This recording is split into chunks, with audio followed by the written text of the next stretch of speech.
ಇಲ್ಲ ಅಲ್ಲಿಡಿ.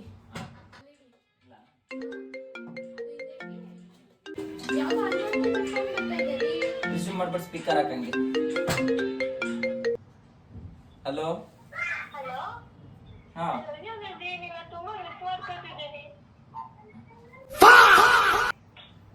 ಯಾರದು? ನನ್ನೇ ನೋಡ್ತೀರಾ? ನಿಮ್ದೇ ಇದು ಫೋನು. ಬೇಬಿ ಅಂತೆ. ಯಾರಿದು ಬೇಬಿ? ಹಲೋ ಅಮ್ಮ, ನಾನು ಯಾಕಂದ್ರೆ ಏನಿಲ್ಲ ಅಮ್ಮ, ನನ್ನ ಗಂಡ ನೀವು ಹುಡುಕಿದ್ರೆ ಸಿಗ್ತಾ ಇರ್ಲಿಲ್ಲ ಅಂತ ಹುಡುಗ ಕೋಟಿಗಪ್ಪ ಅದು. A few moments later.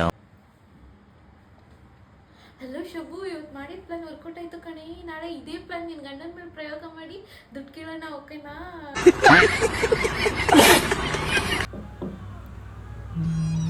ಯಾರಿರ್ಬೋದು? ನನಗೆ ಇಶು ಬೇಬಿ ಬೇರೆ ಅಂತ ಅಂದ್ಲು. ಯಾರು ನಂಬರ್ ಅದು ಗೊತ್ತಾಗ್ತಿಲ್ವೇ?